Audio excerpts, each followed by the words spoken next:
Hello students, good morning. Learn24 academy में आपका स्वागत है। देखिए स्टूडेंट्स, समान पात्रता परीक्षा सीनियर सेकेंडरी परीक्षा की स्कीम ये सब आपको पता ही है।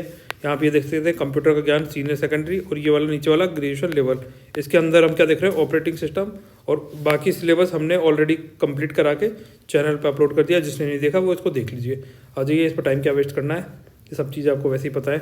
अब देखिए ऑपरेटिंग सिस्टम, हमने ऑपरेटिंग सिस्टम स्टार्ट किया था कि हमारा जब भी कंप्यूटर, जैसे मान लीजिए कंप्यूटर है, हमें इस पर वर्क करना है, ठीक है, तो हमें इसके अंदर क्या है, एक सॉफ्टवेयर इंस्टॉल करना पड़ता है जिससे यह कंप्यूटर रन कर सके। जैसे हमें कोई एप्लीकेशन चलानी है, हमें क्या है, यूट्यूब चलाना है, तो यूट्यूब चलाने के लिए हमारे को डायरेक्ट तो हम इसको इंस्टॉल नहीं कर सकते। कंप्यूटर में एक ऑपरेटिंग सिस्टम होना चाहिए, चाहे वो माइक्रोसॉफ्ट का हो, एप्पल का हो, लिनक्स का हो, एंड्रॉयड का हो, किसी भी कंपनी का हो। जैसे माइक्रोसॉफ्ट का कौन सा है ऑपरेटिंग सिस्टम, विंडोज़ है। एप्पल का कौन सा है, मैक ओएस है। लिनक्स का कौन सा है, डिबंटू है ना। और गूगल का कौन सा एंड्रॉयड है। इस तरीके से क्या है, ये ऑपरेटिंग सिस्टम्स है। ये जो आप ये देख पा रहे हैं, इनमें क्या होता है, ये आप इंस्टॉल करेंगे, उसके बाद ही कोई एप्लीकेशंस आप इंस्टॉल कर सकते हैं, कोई काम कर सकते हैं। ये चीज़ें हमने समझी थी। जिसने भी ये लेक्चर नहीं देखा, इसका फर्स्ट लेक्चर देख लीजिए, जिसमें हमने ऑपरेटिंग सिस्टम के प्रकार, types, based on user, single, multi user, इनको डिटेल में समझा था। बेस्ड ऑन इंटरफेस हमने समझा था, इनके मतलब क्या होते हैं, ठीक है। तो यहाँ से क्या है, आपके क्वेश्चन पूछे जा सकते हैं, इसलिए इनको देख लेना। फिर बेस्ड ऑन जनरेशन देखा था, इसमें बेस्ड प्रोसेसिंग, टाइम शेयरिंग, इसके बारे में हमने पढ़ा था। उसके बाद में हमने मल्टीटास्किंग प्रोग्राम ऑपरेटिंग सिस्टम देखा था, रियल टाइम ऑपरेटिंग सिस्टम देखा था। ये कहाँ पे इस्तेमाल होता है, ये होता है जो हमारी ट्रैफिक लाइट होती है, ठीक है, ट्रैफिक लाइट होती है, उसमें हमने ये देखा था। आ जाइए यहाँ पर। फिर इसमें multi processing embedded operating system समझा था हमने, जो कंप्यूटर, जो हमारे कंप्यूटर लैपटॉप डिवाइसेस आते हैं उसमें प्री इंस्टॉल होकर आते हैं, ठीक है। फिर डिस्ट्रीब्यूटेड ऑपरेटिंग सिस्टम समझा था कि एक कंप्यूटर होता है और बहुत सारे, जैसे मान लीजिए एक तो मेन CPU हो गया, और CPU से बहुत सारे कंप्यूटर कनेक्टेड होते हैं, उसे ही क्या बोला गया, डिस्ट्रीब्यूटेड ऑपरेटिंग सिस्टम बोला गया। तो इस तरीके से हमने यहाँ तक पढ़ा था। फिर उसके बाद में फंक्शंस ऑफ ऑपरेटिंग सिस्टम देखे थे, मेमोरी मैनेजमेंट देखा था, डिवाइस मैनेजमेंट देखा था, प्रोसेसर मैनेजमेंट देखे थे। तो ये सारे क्या है, ये सारी फैसिलिटी कौन प्रोवाइड करा रहा है, ये सब हमें कौन ऑपरेटिंग सिस्टम प्रोवाइड कराता है। चाहे हमें डिवाइस मैनेजमेंट करना हो, सिक्योरिटी लेनी हो, कम्युनिकेशन है ना, मेमोरी मैनेजमेंट के साथ साथ डिवाइस मैनेजमेंट हो गया, फाइल एंड डेटा मैनेजमेंट, जितने भी कंप्यूटर में कोई भी काम को हमें मैनेज करना है, उस सब की फैसिलिटी कौन प्रोवाइड कराता है, ऑपरेटिंग सिस्टम प्रोवाइड कराता है। तो इनको हमने समझा था। अब आ जाओ यहाँ पर। अब देखिए स्टूडेंट्स, ऑपरेटिंग सिस्टम के विभिन्न संस्करण, वर्जन ऑफ ऑपरेटिंग सिस्टम। तो देखिए वर्जन ऑफ ऑपरेटिंग सिस्टम में क्या है, बस एक बार नाम पढ़ लें, अगर एग्जाम में आ जाएगा तो आपको पता चल जाएगा कि अच्छा ये चीज़ पूछी गई है, ठीक है। तो पढ़ी हुई सारी चीज़ होनी चाहिए। जैसे MS-DOS। अब जो ये MS-DOS है, ये क्या है, ये हमने देखो एक सिस्टम पढ़ा था, कमांड लाइन ऑपरेटिंग सिस्टम, ठीक है, कमांड लाइन ऑपरेटिंग सिस्टम। इसमें क्या था, कमांड देने पड़ते थे, हमें माउस से क्लिक नहीं करना, हमने कुछ कमांड लिख दिए और उसके बाद कंप्यूटर सुते ही अपने आप वो काम करता रहता था। तो ये कौन सा ऑपरेटिंग सिस्टम था, ये MS-DOS का एग्जाम्पल था। ये आपको अगर याद हो, पीछे पढ़ा था हमने लास्ट लेक्चर में, अगर नहीं पढ़ा है किसी ने तो ये याद रखें कि MS-DOS क्या है, कमांड लाइन ऑपरेटिंग सिस्टम है। बाकी तो देखो विंडोज़ के वर्जन हो गए, जैसे विंडोज़ 3X हो गया, विंडोज़ 95 हो गया, 98, ME, NT, 2000, XP, विस्टा 7, 8.8, 10, इस तरीके से ये विंडो के वर्जन हो गए। और देखो ये लिनक्स हो गया, यूनिक्स, MS OS, ये किसका है, मैक OS, ये एप्पल कंपनी का ऑपरेटिंग सिस्टम है, ये आपको पता होना चाहिए, ठीक है। यूबांटू किसका है, लिनक्स का है। तो इस तरीके से आप ये थोड़ा सा याद रख सकते हैं। और ये iOS भी किसका है, एप्पल का ही है। तो ये कुछ वर्जन है, ये आपको याद रखना है, एग्जाम के पॉइंट ऑफ व्यू से इंपॉर्टेंट है आपके लिए। एंड्रॉयड आप जानते ही हैं किसका है, गूगल का है। आ जाओ, चलो नेक्स्ट आ जाओ। अब देखिए स्टूडेंट्स, ऑपरेटिंग सिस्टम को लोड करना। देखो ऑपरेटिंग सिस्टम को लोड करना, लोडिंग ऑफ ऑपरेटिंग सिस्टम क्या मतलब होता है, इसको देखो जब आप ये पूरा पढ़ेंगे कि ऑपरेटिंग सिस्टम को लोड करना तो ये कैसे होता है, इस प्रक्रिया को क्या कहा जाता है, बूटिंग कहा जाता है। तो बूटिंग का मतलब क्या ये होता है कि बूट अप योर कंप्यूटर, जो आपका बूट है, शू है, उसको बूट भी बोला जाता है। तो बूट से आपने क्या करा, कंप्यूटर को किक मारा और कंप्यूटर ऊपर उछल गया।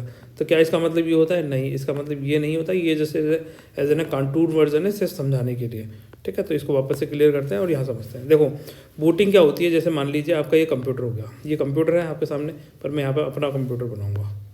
ये वाला कंप्यूटर मुझे अच्छा नहीं लगता, ठीक है। ये मेरा कंप्यूटर हो गया और ये मेरा कीबोर्ड हो गया और ये मेरा CPU हो गया, ठीक है, CPU, ये मॉनिटर और ये कीबोर्ड। अब क्या है, इस CPU में हमने क्या डाला, एक ऑपरेटिंग सिस्टम इंस्टॉल किया, ठीक है। अब इसमें इंस्टॉल कर दिया अपन ने। अब इस कंप्यूटर को जब हम यहाँ CPU में एक बटन होता है, इसको प्रेस करेंगे तो ये कंप्यूटर ऑन होता है। और जो ये कंप्यूटर ऑन होने का प्रोसेस होता है उसे ही क्या बोला जाता है, बूटिंग बोला जाता है। ठीक है, अब ये बूटिंग होती कैसे है, कंप्यूटर के अंदर जो हमारा सीपीयू है इसके अंदर देखो दो होती है, एक तो होती है रैम, है ना, ये आप सब पढ़ के आ चुके हैं, अब आई थिंक ये सब जानते हैं। एक दूसरी होती है रोम। रीड ओनली मेमोरी हमारी सेकेंडरी स्टोरेज होती है, ठीक है, और ये हमारी प्राइमरी स्टोरेज होती है, ठीक है, रैम। अब ये रैम जो होती है ये तो 4 GB, 8 GB, 2 GB, 12 GB, 16 GB, है ना, आपका जैसा यूज़ है उस हिसाब से आप इसको लगाएंगे, 64 GB भी लगा लीजिए, ठीक है। और रोम क्या होती है, जैसे मान लीजिए आपने 500 GB की हार्ड डिस्क खरीदी है, 1 TB की हार्ड डिस्क ली है, ठीक है। अब इसके अंदर आपने पार्टीशंस कर दिए हैं, कितने, 1 2 3 4 पार्टीशन कर दिए हैं, C, D, E, F और ये G तक पार्टीशन कर दिया मान लीजिए, ठीक है। थोड़ा सही से बना देता हूँ, नाम ही तो लिखना है, समझ में भी तो आना चाहिए, C, D, E, F और ये G, ठीक है। अब इस तरीके से आपने इसे पार्टीशन कर दिया और C में आपने क्या करी, विंडो इंस्टॉल कर दी।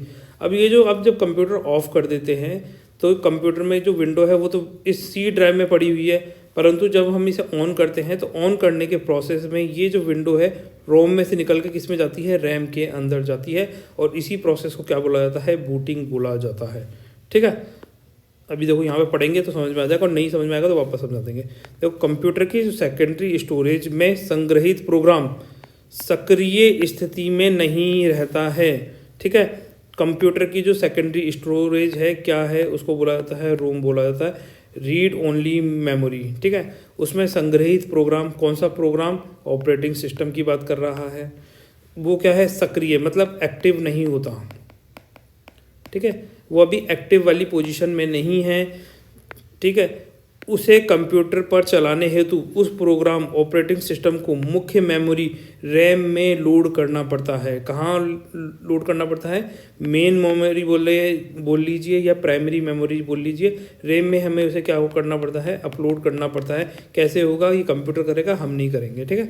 तो इस प्रक्रिया को क्या कहा जाता है, इस प्रक्रिया को बूटिंग कहा जाता है। ये वाला जो बूटअप है, ये वाला बूटअप नहीं, कंप्यूटर को बूटअप किया गया है, ठीक है। कंप्यूटर को उठाया गया है, नीचे रोम में से किस में लेकर आए गए, रैम के अंदर लेकर आए गए। इतनी चीज़ है बूटिंग का सिंपल सा मतलब। देखो एग्जाम में कुछ भी घुमा फुरा के पूछ सकते हैं, बूटिंग क्या है, कैसे होती है, तो वो सब आपको पता होना चाहिए। आई थिंक अब आपको समझ में आ गया होगा व्हाट इज़ बूटिंग। जब कंप्यूटर का स्विच ऑन किया जाता है तो post power on self test की प्रक्रिया होती है, और इस प्रक्रिया के दौरान रोम में स्थित बायोस का मतलब होता है बेसिक इनपुट आउटपुट सिस्टम, मतलब इनपुट आउटपुट जो भी आपने डाला है उसको आउटपुट करेगा। प्रोग्राम क्रियान्वित होते हैं जो कंप्यूटर के सभी भागों की जांच करता है कि वह ठीक प्रकार से कार्य कर रहे हैं या नहीं। अगर कंप्यूटर ये पाता है कि कोई भी अपना पार्ट कंप्यूटर का सही काम नहीं कर रहा तो वो क्या करेगा, एरर दिखा देगा, ठीक है। क्या दिखा देगा, कंप्यूटर एरर दिखा देगा। यहाँ पर पढ़िए, यदि ठीक प्रकार से कार्य नहीं करते हैं तो वह स्क्रीन पर क्या दिखाएगा, त्रुटि एरर प्रदर्शित करते हैं। सभी भागों की जांच के बाद सेकेंडरी मेमोरी, जो हमारी सेकेंडरी स्टोरेज होती है, सेकेंडरी स्टोरेज मतलब ऑपरेटिंग सिस्टम को मेन मेमोरी रैम में लोड कर दिया जाता है। सेकेंडरी मेमोरी से कहाँ लिया जाएगा, सेकेंडरी मेमोरी में से रैम, मतलब जो अपन ने पीछे देखा था उसमें लोड कर दिया जाता है। मतलब पीछे अपन ने ये चीज़ डिस्कस कर ली थी कि सेकेंडरी में से अपन किस में ले आएंगे, प्राइमरी मेमोरी में ले आएंगे, ठीक है, सेकेंडरी मेमोरी से। तो इसको लोड कर दिया जाता है प्राइमरी मेमोरी में, जैसे चला गया तो इसको अपन क्या बोलेंगे, बूटिंग बोलेंगे, कर दिया जाता है, जिससे कंप्यूटर कार्य करने की स्थिति में आ जाता है। इस संपूर्ण प्रक्रिया को क्या कहा जाता है, बूटिंग कहा जाता है। आई थिंक ये आपको बिल्कुल समझ में आएगा, एक सिंपल वर्ड है, दोबारा समझ लीजिए। ये हमारी हो गई रोम, क्लियर करके बताता हूँ आपको, ये हो गई हमारी रोम, ठीक है, रीड ओनली मेमोरी, और ये हमारी हो गई रैम, रैंडम एक्सेस मेमोरी, ये हो गई 16 GB की, ऐसे याद कर लीजिए, और ये हो गई हमारी 500 GB की, ठीक है। ये हमारा मेन स्टोरेज। अपन जब भी कंप्यूटर में स्टोर करते हैं कोई भी डेटा तो वो कहाँ स्टोर करते हैं, रोम के अंदर स्टोर करते हैं।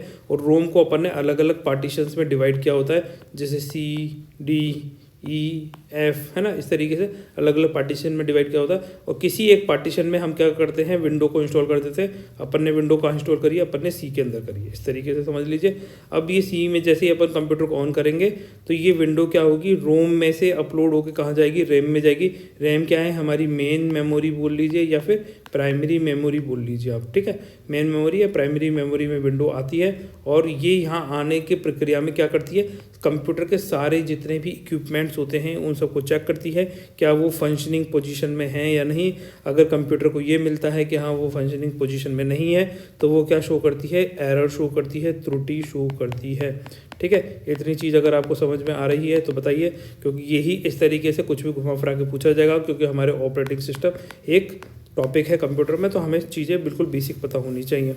अब देखिए बूटिंग कितने प्रकार की होती है। बूटिंग दो प्रकार की होती है। कौन सी? पहली है कोल्ड बूटिंग और दूसरी है हॉट वार्म बूटिंग। अब ये कोल्ड बूटिंग कैसे है कि जैसे ठंडे पानी से नहा रहे हैं ऐसा, और हॉट या वार्म बूटिंग कैसी है, गर्म पानी से नहा रहे हैं ऐसा। क्या इसी तरीके की बूटिंग होगी है इसमें?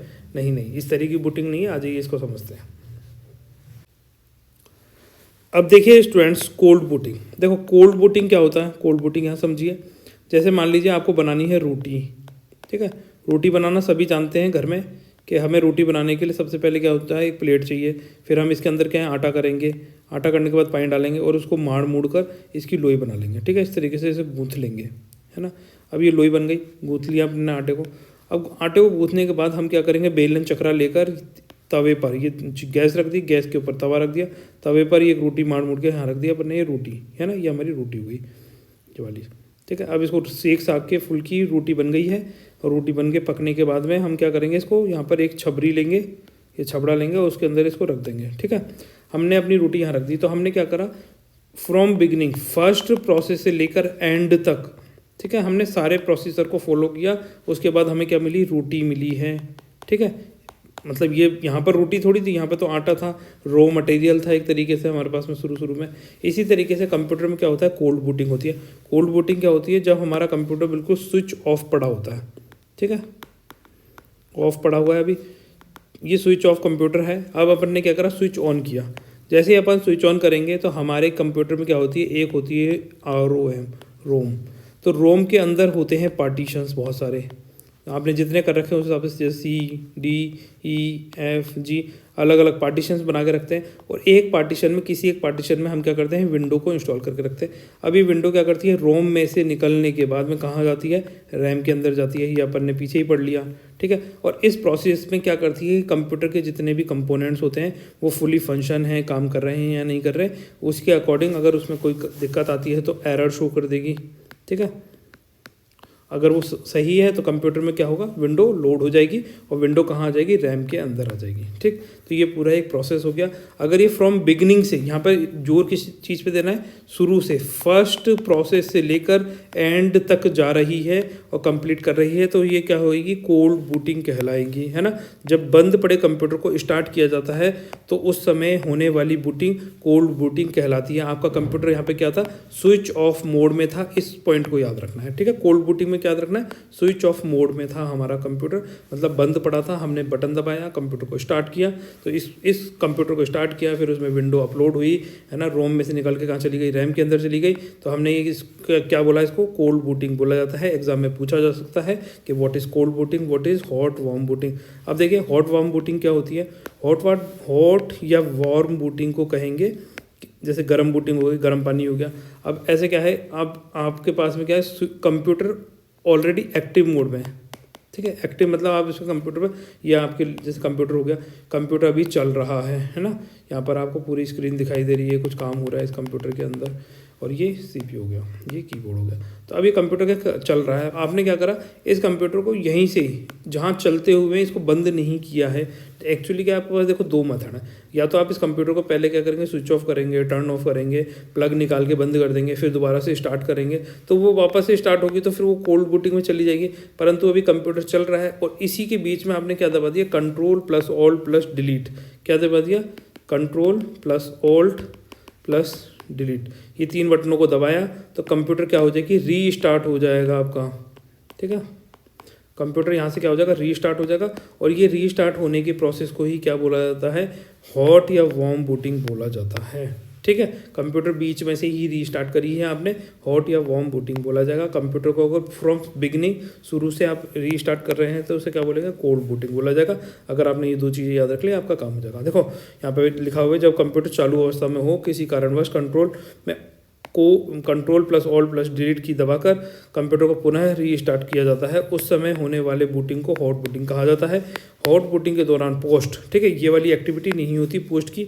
मतलब पोस्ट का मतलब क्या है, पावर ऑन होना और सेल्फ टेस्ट करना, ठीक है। पावर ऑन सेल्फ टेस्ट की प्रक्रिया नहीं होती, इस कारण बूटिंग प्रक्रिया क्या होगी, जल्दी संपन्न हो जाती है। आ जाइए नेक्स्ट चलते हैं। अब देखिए स्टूडेंट्स, एम एस डॉस क्या है, ये भी एक ऑपरेटिंग सिस्टम है, ठीक है। इसकी फुल फॉर्म क्या होती है, एम एस डॉस का नाम भी पूछ लिया जाता है कई बार, माइक्रोसॉफ्ट डिस्क ऑपरेटिंग सिस्टम, आपको ये पता होना चाहिए। अब जो ये एम एस डॉस है, हमने इसके बारे में पीछे ही पढ़ा था कि ये कमांड लाइन यूज़र इंटरफेस पर आधारित क्या है, एक ऑपरेटिंग सिस्टम है, जिसमें हमें कोई भी फंक्शन या फिर कोई भी कार्य करना होता है तो उसके लिए क्या करते हैं, हम कमांड टाइप्स करते हैं। क्या टाइप करते हैं, कमांड टाइप करते हैं। इसके अंदर हम किसका प्रयोग नहीं करते, माउस का प्रयोग नहीं करते हैं, ठीक है। माउस का प्रयोग नहीं करते, हम किसका प्रयोग करते हैं, कमांड्स का प्रयोग करते हैं कोई भी कार्य करने के लिए। अब देखिए इसमें क्या होता है, दो प्रकार की कमांड होती है, पहली इंटरनल और दूसरी होती है एक्सटर्नल, ठीक है। अब जो ये इंटरनल कमांड है, ठीक है, पहले नंबर की जो इंटरनल कमांड है, अब ये क्या होता है, जैसे मान लीजिए हमारे कंप्यूटर है, और एक्सटर्नल कमांड क्या होता है बताते हैं अभी आपको। जब ये कंप्यूटर है, आपने मान लीजिए इसको, ये मॉनिटर हो गया, ये CPU हो गया, ठीक है, और ये कीबोर्ड हो गया।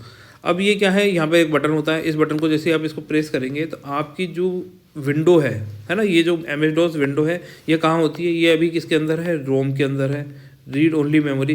तो यहाँ से निकल के ये कहाँ जाएगी, ये जाएगी रैम के अंदर, ठीक है, रैम में लोड हो जाएगी।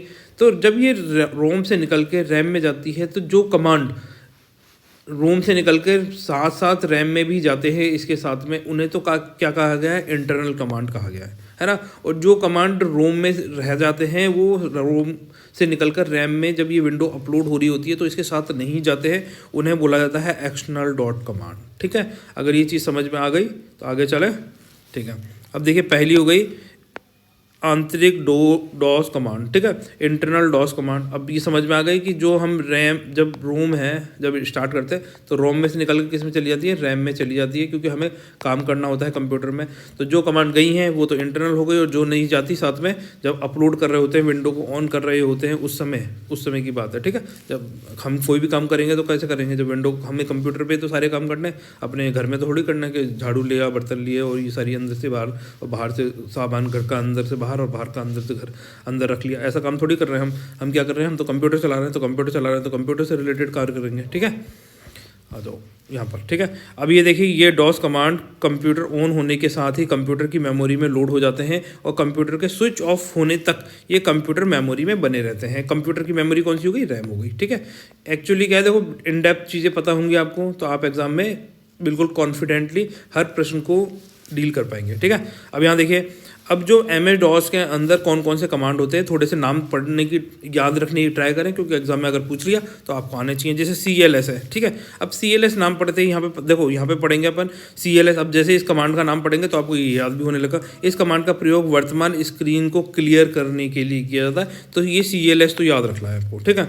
अब देखो डेट है, तो डेट में क्या होगा, जैसे इस कमांड का प्रयोग करेंगे तो क्या वर्तमान दिनांक देखने के लिए, या फिर आप उसको चेंज करना चाहते हैं तो उसके लिए इसका प्रयोग करेंगे। तीसरा टाइम का क्या काम होगा, टाइम का भी है कि वर्तमान समय देखना चाहते हैं या फिर उसे बदलना चाहते हैं, ठीक है। टाइम में भी जो कंप्यूटर होता है, कंप्यूटर के अंदर नीचे की साइड स्क्रीन में, नीचे बिल्कुल नीचे यहाँ पर टाइम डेट इस तरीके से लिखी आती है, ठीक है। तो अभी यहाँ देखिए वॉल्यूम, VOL से क्या होगा, वॉल्यूम होगा, वॉल्यूम लेवल, यानी वॉल्यूम ऊपर करना चाहते हैं, कम ज़्यादा करना चाहते हैं, कम करना चाहते हैं, डिपेंड्स इन यू, इस तरीके से एक चक्कर होता है, गोल गोल घुमाते जाइए, वॉल्यूम बढ़ती जाएगी, गोल गोल, ऐसे नहीं होता चक्कर इसमें, अप एंड डाउन। और ये तो क्या है, डिजिटल है, तो डिजिटल सिम्बल्स होंगे, ठीक है, कि वॉल्यूम ऊपर करना चाहते हैं, नीचे करना चाहते हैं, इस तरीके से। ये तो मैंने इन जनरल फिजिकल फॉर्म वाला बता दिया था। अब देखो वर क्या होता है, वर इस कमांड का प्रयोग हम MS DOS के संस्करण ज्ञात करने में करते हैं। संस्करण क्या होता है, वर्जन, ठीक है। हमें कंप्यूटर का कौन सा वर्जन है ये जानना है, तो हम क्या करेंगे, VER कमांड दबाएंगे, इससे हमें पता चल जाएगा कि कौन से वर्जन का कंप्यूटर चल रहा है। आ जाए नेक्स्ट चले। अब देखिए कॉपी कॉन में क्या होता है, इस कमांड का प्रयोग हम टेक्स्ट फाइल बनाने के लिए किया जाता है, ठीक है। हमें कोई टेक्स्ट फाइल बनानी है तो कॉपी कॉन कमांड देंगे, क्योंकि इसमें माउस तो है नहीं ना हमारे पास में।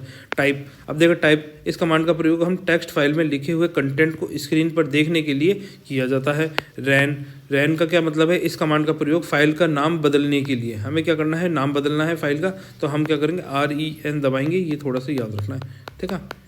अब ये तीनों याद रखना है वैसे तो, ठीक है। कॉपी तो आपको वैसे भी पता है। इस कमांड का प्रयोग फाइल को एक स्थान से दूसरे स्थान पर प्रतिलिपि कॉपी बनाने के लिए किया जाता है। तो ये तीन याद रखना, कॉपी कौन, टाइप और रैन। कॉपी कौन सी क्या करेंगे, टेक्स्ट फाइल बनाने के लिए हम इसका प्रयोग करते हैं। टाइप का प्रयोग हम क्यों करते हैं कि जो हमारा टेक्स्ट कंटेंट है उसको हम स्क्रीन पर देखना चाहते हैं। TYPE, जो हमारा टेक्स्ट कंटेंट जो हम लिखना चाहते हैं वो स्क्रीन पे हमें दिखाई दे, तो टाइप का प्रयोग करेंगे। स्क्रीन पर देखने के लिए टाइप का प्रयोग करेंगे, ऐसे याद रखें। कॉपी कौन, टेक्स्ट फाइल बनाने के लिए, टेक्स्ट फाइल निर्माण करनी है, बनानी है, तो कॉपी कौन। और रैन का मतलब क्या है, कोई नाम बदलना चाहते हैं, ठीक है, रीनेम। इसको ऐसे याद रख लीजिए, री और NAME, ठीक है। पूरा मतलब ये है, तो रैन कर दिया इन्होंने इसका, रैन, ठीक है। आ जाऊँ आगे चलें। अब देखिए डेल, मैं नहीं दिखाई दे रहा आपको, रुको मेरे को लाना पड़ेगा अपने आपको, यहाँ से कॉपी करता हूँ, कॉपी पेस्ट आगे भी चले जाते हैं, ठीक है। और भी हैं, और भी बहुत सारी हैं। ये देखो, इन सबको थोड़ा थोड़ा जान लेंगे तो यहाँ से अगर कोई क्वेश्चन आया तो आपका गलत नहीं होगा, क्योंकि ऑपरेटिंग सिस्टम है और फाइनल है हमारा, ये चल रहा है लास्ट, तो अभी इसको थोड़ी सी देर में कवर कर देंगे, ठीक है। आ जाओ। अब देखिए स्टूडेंट्स, डेल, देखो डेल क्या है। डेल को आप सोचे, मन से सोचेंगे कि डेल मतलब डिलीट है ना, तो इसको क्या है, आपको फाइल को हटाना है, डिलीट करना है, तो आप कौन सा कमांड दबाएंगे, डेल दबाएंगे, है ना। MKDIR, तो देखो DIR डायरेक्टरी, इस तरीके से कुछ निकला। डायरेक्टरी मतलब जो भी आपने नाम है, फोल्डर बना रखा है, वो सब डायरेक्टरी हैं, वो सब आपके कंप्यूटर पे शो कर रही हैं। तो इस कमांड का प्रयोग नई डायरेक्टरी बनाने के लिए किया जाता है, कि कोई आप नई डायरेक्टरी बनाना चाहता है तो MKDIR, या तो ये कमांड दबाएंगे MD या MKDIR दबाएंगे, तो नई डायरेक्टरी आप बना सकते हैं कंप्यूटर में। और CHDIR मतलब इसमें भी डायरेक्टरी आ रहा है। इस कमांड का प्रयोग करके वर्तमान डायरेक्टरी में कुछ चेंज करना चाहते हैं, कुछ बदलना चाहते हैं, चाहे नाम बदलना हो या फिर कुछ भी बदलना हो, तो आप वो यहाँ से बदल सकते हैं, ठीक है। CHDIR चेंज डायरेक्टरी, इस तरीके से आप इसको नाम याद रखने का ट्राई कर लें। अब देखिए स्टूडेंट्स, RDRMDIR, इस कमांड के द्वारा खाली डायरेक्टरी, जो भी आपके पास खाली डायरेक्टरी पड़ी हुई है उसको आप हटाना चाहते हैं, तो RDRMDIR का प्रयोग करेंगे। अर्थात डायरेक्टरी में आपके अन्य कोई डायरेक्टरी नहीं होनी चाहिए और कोई फाइल नहीं होनी चाहिए, ठीक है। अब देखिए प्रॉम्प्ट क्या है, जैसे आप कोई वर्तमान में कोई कार्य कर रहे हैं, आप इस कार्य को हटाना चाहते हैं, है ना, तो आप क्या करेंगे, प्रॉम्प्ट कमांड का प्रयोग करेंगे। इस कमांड का प्रयोग वर्तमान प्रॉम्प्ट को बदलने के लिए किया जाता है। आ जाइए नेक्स्ट। अब देखिए स्टूडेंट्स, एक्सटर्नल डॉस कमांड, बाहरी डॉस कमांड। देखो आपको पता ही है, ये आपको पीछे बता दिया, फिर भी बता देते हैं। रोम, ठीक है, हमारी रीड ओनली मेमोरी है, जो हमारा क्या है, सेकेंडरी स्टोरेज है। इसके अंदर बहुत सारे पार्टीशंस किए हुए हैं, और इनमें से एक पार्टीशन में हमने क्या है, विंडो डाली हुई है, ठीक है। अब क्या है, ये जो विंडो जब आप कंप्यूटर ऑन करेंगे तो ये विंडो अपने साथ क्या है, कमांड्स लोड करती है, किसमें, रोम में से रैम के अंदर, ठीक है। अब ये रैम के अंदर बहुत सारे कमांड्स तो आ जाते हैं और बहुत सारे नहीं आते हैं। जो कमांड नहीं आते हैं वो एक्सटर्नल डॉस कमांड कहलाते हैं, ठीक है। अब देखिए, ये डॉस की बाहरी कमांड ऑन, देखो जी यहाँ पर लिख रहा है, डॉस की बाहरी कमांड कंप्यूटर ऑन के साथ मेमोरी में लोड नहीं होते। प्रत्येक कमांड के नाम से अलग फाइल होती है। इसकी आवश्यकता पड़ने पर द्वितीयक मेमोरी मतलब सेकेंडरी स्टोरेज, ठीक है, जो हमारे बहुत सारे पार्टीशंस हैं, जैसे CDEFG, इस तरीके से पार्टीशन बना रखा है अपन ने। इनमें से जिस पार्टीशन में आपने क्या है, विंडो डाली हुई है, वहाँ से आप ये कमांड लेंगे, ठीक है। तो एक्सटर्नल मेमोरी में उपलब्ध हो जाते हैं। इसके मौजूद ना होने पर बैड कमांड फाइल नेम का एरर प्रदर्शित होता है। ये थोड़ा सा इंपॉर्टेंट है।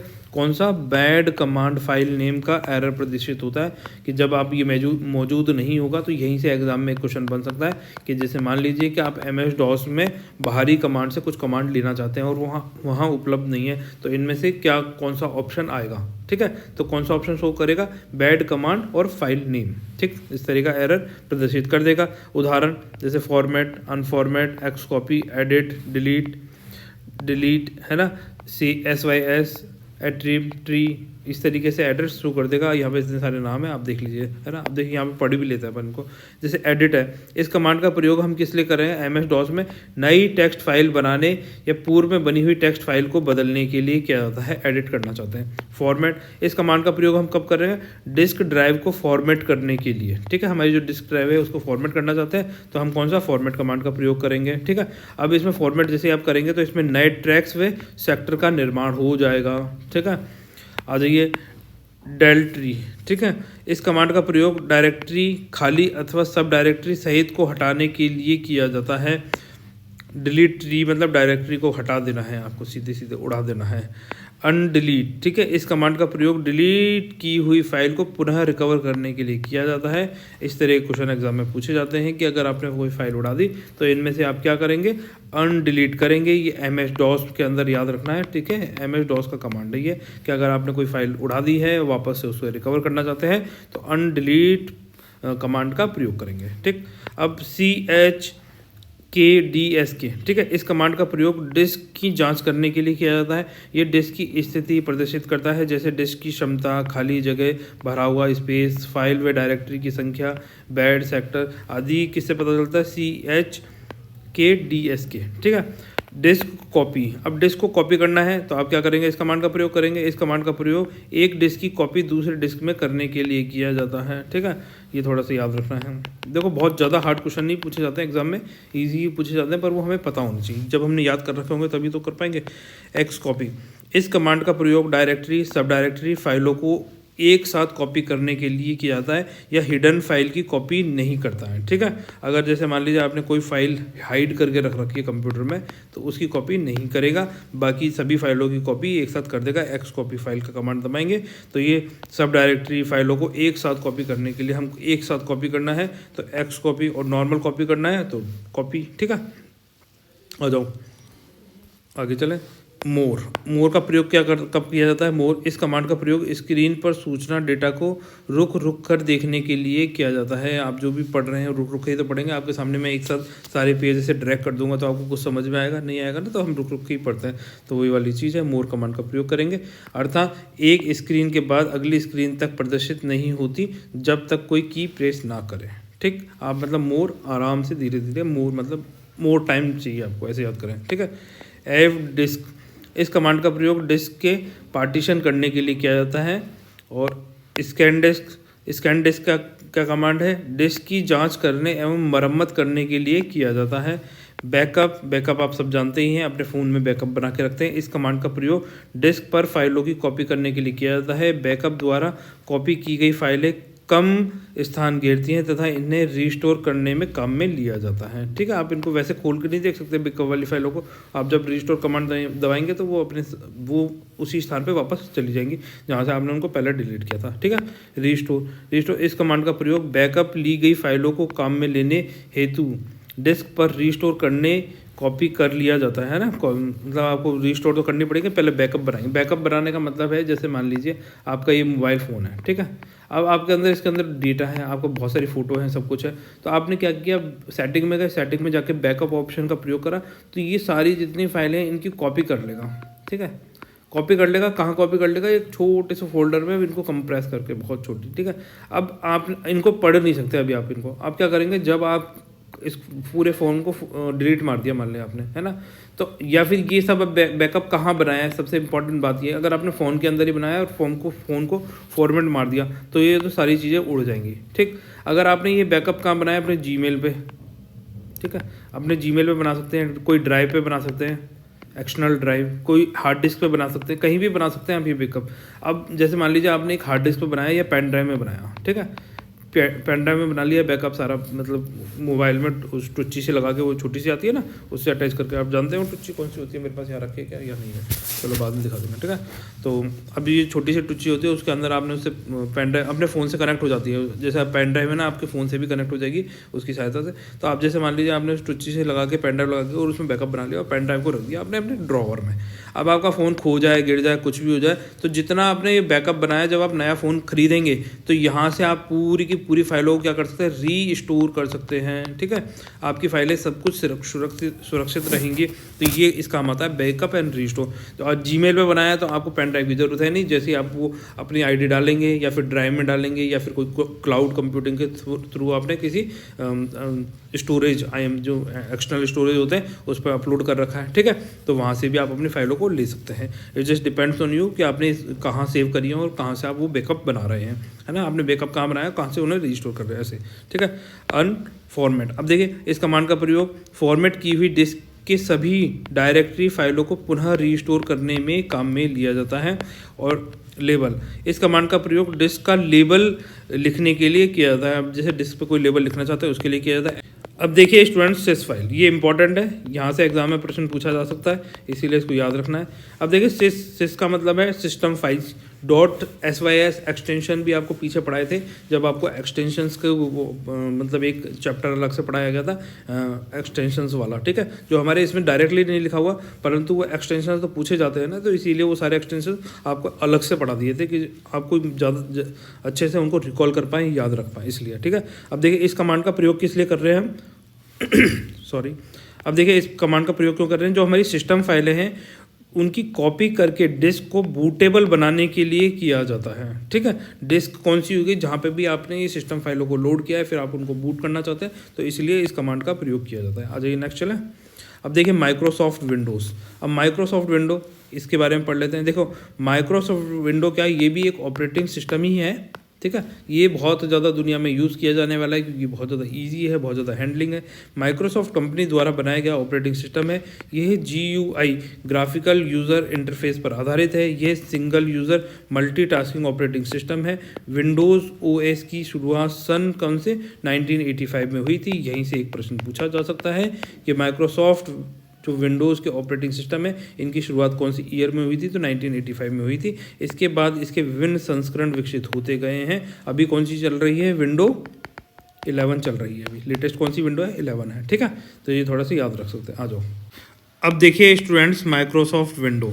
माइक्रोसॉफ्ट कंपनी में MS-DOS की कमियों को दूर करने के लिए 1990 में विंडोज़ 3.0 जारी किया था, है ना। तो ये कुछ फैक्ट्स हैं, यहाँ से आपके एग्जाम में पूछे जा सकते हैं क्वेश्चन, तो आपको इनको थोड़ा सा रिमेंबर याद रखना है कि विंडोज़ ने क्या करा था 1990 में, विंडोज़ 3.0 लेकर आया था। ये रहा विंडोज़ 3.0, ये वाला 1990 में।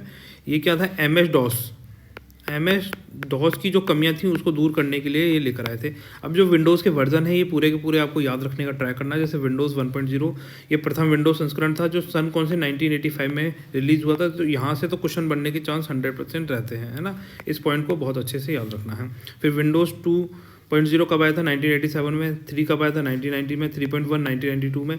विंडोज़ 95 1995 में आया था। विंडोज़ 4 1996 में आया था। तो थोड़ा सा याद करने का ट्राई रखेंगे तो आपको याद रह जाएगा कि जैसे विंडोज़ 3 1992, 95 95 में, 4 96 में। तो इस तरीके से याद रखने की कोशिश करें कि विंडोज़ 95 वाले ईयर में आया था। उससे पहले 3 आया था 3.1, और उससे पहले 3 आया था 90 92, फिर 4 कब आया 1996 में। इस तरीके से थोड़ा सा लिंक करेंगे। फिर विंडोज़ 98 आया था जिसके अंदर क्या था, DVDS और USB को सपोर्ट किया गया था, है ना। जो USB स्लॉट्स होते हैं वो लेकर आए गए थे। फिर Windows ME, Windows 2000, Windows XP, Vista, Windows 7, 8, 9, 10 और 11। इस तरीके से अभी लेटेस्ट कौन सी विंडो है, विंडो 11 है सबसे लेटेस्ट। तो आपको ये विंडोज़ के वर्जन भी याद रखना है, XP, विस्टा, ठीक है, ME, ये नाम याद रखने हैं क्योंकि यहाँ से क्वेश्चन पूछे जाते हैं कि विंडो का संस्करण कौन सा नहीं है, कौन सा है, ठीक है। एक बार इसको पढ़ लें। अब देखिए Windows 95, Windows 98, Windows XP, Windows ME, है ना, विंडोज़ विस्टा आदि जारी किए गए थे। ये ग्राफिकल यूज़र 11 तक मान लीजिए, ठीक है। ये ग्राफिकल यूज़र इंटरफेस GUI पर आधारित थे। इसमें ये GUI ध्यान रखना है, ग्राफिकल यूज़र इंटरफेस, ठीक है। इसकी फुल फॉर्म है GUI की, कई बार एग्जाम में फुल फॉर्म भी पूछी गई है। इसे सीखना और इस पर कार्य करना आसान है। इसमें चित्र, ग्राफ, अक्षर के कार्य किए जा सकते हैं। विंडोज़ पर आधारित सभी प्रोग्रामों की कार्य पद्धति लगभग समान होती है। इसमें एक प्रोग्राम का ज्ञात दूसरे प्रोग्राम में भी उपयोग होती है ना। अगर आपको एक प्रोग्राम में कोई चीज़ पता है तो वो दूसरे प्रोग्राम में भी आपको काम आ जाएगी।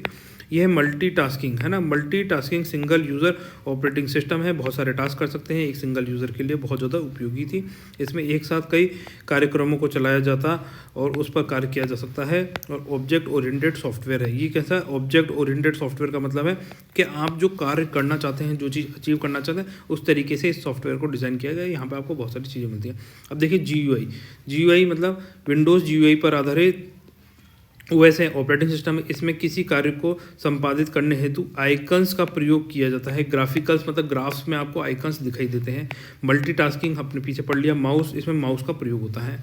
आ जाओ इसको थोड़ा जल्दी जल्दी समझते हैं क्योंकि टाइम बहुत कम है। अब देखो विंडोज़ के कंपोनेंट, डेस्कटॉप। हमारे जब विंडोज़ ऑपरेटिंग सिस्टम ऑन होती है तो हमारे एक डेस्कटॉप है ना, जो मॉनिटर है उस पर एक डेस्कटॉप दिखाई देता है जिसके अंदर हमें अलग अलग आइकन दिखाई देते हैं। तो वही सारी चीज़ें डेस्कटॉप आइकन हो गया वो, है ना। फिर माई डॉक्यूमेंट हो गया, रिसाइकल बिन हो गया। जो भी आप चीज़ डिलीट करते हैं वो कहाँ चली जाती है, रिसाइकल बिन में चली जाती है। रिसाइकल बिन की शॉर्टकट की क्या है, शिफ्ट प्लस डिलीट प्लस की का प्रयोग किया जाता है रिसाइकल बिन में। भेजे गए डिलीट करने के लिए आपके किसको दबाना है, शिफ्ट के साथ में डिलीट का दबाएंगे तो ये आपका डिलीट होकर डॉक्यूमेंट कहाँ चला जाएगा, रिसाइकल बिन में चला जाएगा। ठीक है, यहाँ से आप है ना, जैसे मान लीजिए रिसाइकिल बिन में फाइलों को भेज दिया आपने, फिर आप परमानेंट डिलीट करना चाहते हैं तो आप क्या करेंगे, शिफ्ट प्लस डिलीट दबाएंगे तो डिलीट हो जाएगा। और वापस आप रिकवर भी कर सकते हैं, जो भी फाइल फोल्डर आपने डिलीट कराए वो रिसाइकल बिन से आप उनको वापस से रिकवर कर सकते हैं। अब देखिए इंटरनेट एक्सप्लोरर का काम क्या है, जो भी आपको इंटरनेट एक्सप्लोरर एक आइकन प्रोवाइड करता है इस तरीके का, ई बना रहता है, इस पर क्लिक करेंगे तो आप क्या है इंटरनेट यूज़ कर सकते हैं। अब देखिए डेस्कटॉप के बारे में 2-4 चीज़ें पढ़ लेते हैं। देखो, कंप्यूटर स्टार्ट करने के बाद बूटिंग प्रक्रिया पूर्ण होने के बाद प्रारंभिक स्क्रीन जहां यूज़र कार्य करना शुरू करता है उसे क्या बोला जाता है, डेस्कटॉप बोला जाता है। ठीक है, ये आप सब जानते होंगे। डेस्कटॉप पर सबसे नीचे की तरफ की पट्टी को टास्क बार कहा जाता है। क्या कहा जाता है, टास्क बार। ये थोड़ा सा इंपॉर्टेंट है, सबसे नीचे। ये हमने वैसे भी आपको पहले पढ़ाई थी जब हमने MS वर्ड MS एक्सेल पढ़ाए थे, तो टास्क बार बहुत अच्छे से बताई थी। ठीक है, आप जो भी टास्क कर रहे हैं वो टास्क बार में दिखाई देता है। इस टास्क बार पर है ना, बाईं ओर लेफ्ट हैंड साइड में स्टार्ट मेन्यू क्विक लॉन्च बार होती है, जो प्राय काम में लिए जाने वाले प्रोग्राम की लिस्ट प्रदर्शित करता है, और नोटिफिकेशन एरिया होता है। और सबसे दाईं ओर राइट हैंड साइड में क्या होता है, सिस्टम ट्रे होती है। ये सिस्टम ट्रे बहुत इंपॉर्टेंट है, यहाँ से एग्जाम में क्वेश्चन पूछा जा सकता है, व्हाट इज सिस्टम ट्रे। ठीक है, जिसके अंदर क्या होता है, क्लॉक होती है, अन्य प्रोग्राम होते हैं प्रदर्शित होते हैं, यहाँ आप देख सकते हैं। अब देखो, डेस्कटॉप पर कई कार्य संपादित करने हेतु किसी प्रोग्राम से संबंधित चित्र बने होते हैं, जिस पर माउस की सहायता से आप क्लिक करके और उस प्रोग्राम को चला सकते हैं, और छोटे छोटे आइकन्स होते हैं। बस वही सारे डेस्कटॉप वाले प्रोग्राम्स हो गए। अब ये देखिए, ये हो गया आपका टास्क बार। टास्क बार में ये स्टार्ट मेन्यू हो गया, ये क्विक लॉन्च बार हो गया, ये माइक्रोसॉफ्ट वर्ड लिखा हुआ है, रनिंग प्रोग्राम कौन सा आप चला रखा है वो दिखाई देगा। ये नोटिफिकेशन एरिया, यहाँ से यहाँ तक का जितना भी एरिया है इसको क्या बोला जाता है, सिस्टम ट्रे बोला जाता है। यहाँ पर आपको जो सिस्टम है, जैसे मान लीजिए ट्रे है, ट्रे में आप चाय कॉफ़ी बिस्किट ये लेकर आते हैं, तो इसी तरीके से जो आपका सिस्टम है उसका जो आपका टाइम हो गया, नोटिफिकेशन एरिया, डेस्कटॉप दिखाता है कि आप कौन सी डेस्कटॉप पे काम कर रहे हैं, तो वो सारी चीज़ें यहाँ पर दिखाता रहता है आपको। ठीक है, जैसे मान लीजिए आपका कितना नेटवर्क है, कितना जो कनेक्शन दिखाई दे रहा है, इंटरनेट से कनेक्ट है कि नहीं है, ये सारी चीज़ें कौन दिखाएगा, सिस्टम ट्रे दिखाएगा। ये इंटरनेट का दिखाता है कि इंटरनेट से कनेक्टेड है कि नहीं। अब देखिए टास्क बार ये अपन ने देख ली, जिसमें स्टार्ट मेन्यू होता है, क्विक लॉन्च बार होता है, सिस्टम ट्रे होता है, इसको पढ़ लिया, notification area, network connection, date and time, ये सारी चीज़ें कहाँ मिलेंगी अपन को, टास्क बार में मिलेंगी। Show desktop. ठीक है, अब टास्क बार के सबसे दाईं राइट और शो डेस्कटॉप बटन होता है, इस पर क्लिक करके सीधे ही डेस्कटॉप पर पहुंचा जा सकता है। ठीक है, आ जाओ, ये इंपॉर्टेंट है, शो डेस्कटॉप वाला, ये वाला बार है शो डेस्कटॉप। ठीक, देखो ये वाली जो बार है ना, ये है शो डेस्कटॉप, ये इंपॉर्टेंट थोड़ी, कई बच्चों को पता नहीं होता इसका क्या मतलब है। अब देखो प्रोग्राम विंडो क्या होती है, MS वर्ड में जब किसी प्रोग्राम को चलाया या रन किया जाता है तो वो प्रोग्राम का आयतकार बॉक्स बना देता है। ठीक है, आयतकार मतलब इस तरीके से आपको एक बॉक्स दिख जाएगा, इसके अंदर ऊपर टाइटल बार होगी, नीचे टास्क बार होगी या मेन्यू बार होगी, और जो काम कर रहे हैं वो सारी चीज़ें वो आपको इसके अंदर दिखाई देगी। ठीक है, जो भी प्रोग्राम पर काम कर रहे हैं, रूप में प्रदेश होता है, उस प्रोग्राम विंडो को कहा जाता है। ये प्रोग्राम विंडो 2 प्रकार की होती है, एप्लीकेशन विंडो और डॉक्यूमेंट विंडो। ठीक है, अब एप्लीकेशन विंडो कौन सी होती है, ये प्रोग्राम की मुख्य विंडो होती है, इस पर स्थित कमांड के द्वारा डॉक्यूमेंट विंडो पर विभिन्न क्रियाएं की जाती हैं। और एप्लीकेशन विंडो निम्न जैसे टाइटल बार, ये आपको बताई दिया, ऊपर वाली सबसे ऊपर टाइटल बार हो गई, जिसमें मिनिमाइज, मैक्सिमाइज और क्लोज बटन होते हैं। यहाँ 3 बटन होते हैं, ये वाली, ये हमने सब पहले पढ़ रखा है, बस अब रिवीजन सा हो रहा है, आप इसको एक तरीके से रिवीजन ले लीजिए। ठीक है, फिर मेन्यू बार, ये tool bar, status bar, document window, ये सारी चीज़ें आपको पहले बता चुकी हैं, तो इनको वापस से हम रिकॉल नहीं करेंगे हम। ठीक है, वर्क स्पेस होता है, स्क्रॉल बार होता है। डॉक्यूमेंट विंडो के अंदर क्या होता है, एक स्पेस खाली एरिया होता है जहाँ पे आपको काम करना होता है। स्क्रॉल बार से आप ऊपर नीचे इधर उधर वर्टिकली और हॉरिजॉन्टली अपने आइकन को मूव कर सकते हैं। ठीक, ये सब आपको बहुत डिटेल में चीज़ें समझाई गई हैं, तो बस ये आप देख लीजिए। वही माइक्रोसॉफ्ट विंडो है, आपको पता है कि अपन माइक्रोसॉफ्ट विंडो पे ही काम करते हैं ज़्यादातर, है ना। आइकन्स होते हैं यहाँ पर, विंडो एसेसरीज होती हैं इसके अंदर, जैसे MS पेंट हो गया, नोट पैड हो गया, वर्ड पैड हो गया, तो ये किस लिए काम आते हैं। MS पेंट का काम क्या है, पेंट करना, जैसे आपको कुछ भी, ये पढ़ भी लेते हैं। चलो, ये एक ड्राइंग प्रोग्राम है। MS पेंट क्या है, एक ड्राइंग प्रोग्राम है। आपको ड्राइंग बनानी हो तो आप किसका प्रयोग करेंगे, MS पेंट का प्रयोग करेंगे। इसमें बनाई गई फाइलों को बिट मैप इमेज कहा जाता है। क्या कहा जाता है, ये थोड़ा सा इंपॉर्टेंट है, यहाँ से एग्जाम में पूछा जा सकता है, इसीलिए आप इसको देख लीजिए। इसको क्या कहा जाता है, बिट मैप इमेज कहा जाता है। इसका एग्जीक्यूटेबल फाइल का नाम क्या होता है, mspaint.exe। ठीक है, एक्सटेंशन क्या है, MS पेंट, वो नाम लिखा रहेगा, .exe होता है, तथा प्रोग्राम में बनाई गई फाइल का एक्सटेंशन नेम .bmp या PMG होता है। ठीक, जो MS पेंट का एक्सटेंशन है वो तो क्या होगा, MS पेंट .exe। अब आपने इसके अंदर कोई प्रोग्राम, कोई पेंट करके ड्राइंग बना ली, अब उसका एक्सटेंशन नेम क्या आएगा, .bmp या PNG में होगा। ये थोड़ा सा इंपॉर्टेंट है, इसीलिए ये बताया गया आपको वापस से, ठीक है। तो ये याद रख लेंगे आप। MS पेंट में MS पेंट का एक्सटेंशन क्या है, अगर सिर्फ MS पेंट का एक्सटेंशन पूछा जाए तो आप क्या करेंगे, .exe करके आएंगे, ठीक है। और अगर आपने MS पेंट का यूज़ करने के बाद में कोई एक फाइल बनाई, आपने बताया ऋतु, ठीक है, आपका नाम ऋतु है, तो ऋतु .bmp करके सेव होगा। ये चीज़ समझ में आ गई आपको, या PNG करके सेव होगा, .png। BMP और PNG किस में हो रहा है, MS पेंट में हो रहा है, इतना चीज़ याद हो रही है। तो आ जाए आगे चलें। अब देखिए नोटपैड इसका क्या है, टेक्स्ट एडिटर प्रोग्राम कहा जाता है। इसमें सामान्य टेक्स्ट फाइल बनाई जाती है। टेक्स्ट मतलब जो भी आप टेक्स्ट लिख रहे हैं, जैसे ये पूरा सर्कुल क्या है, ये सब टेक्स्ट ही तो है, तो ये टेक्स्ट फाइल बनाई जाती है। एग्जीक्यूटेबल फाइल notepad.exe, सबके आगे क्या लगेगा, .exe ही लगेगा वैसे तो, ठीक है, एक्सटेंशन यही होता है इनका। पर प्रोग्राम में बनाई गई फाइल के एक्सटेंशन नेम में क्या आ जाएगा, नेम के साथ में .txt आ जाएगा, ठीक है। जैसे मान लीजिए अब आपका नोटपैड में आपने कोई फाइल सेव करी और आपका नाम है अंकित, ठीक है, अंकित डॉट क्या आ जाएगा, TXT, इतना सा, ठीक है। अंकित .txt नेम का एक्सटेंशन क्या होगा, जो आप फाइल सेव करेंगे वो तो TXT से होगा।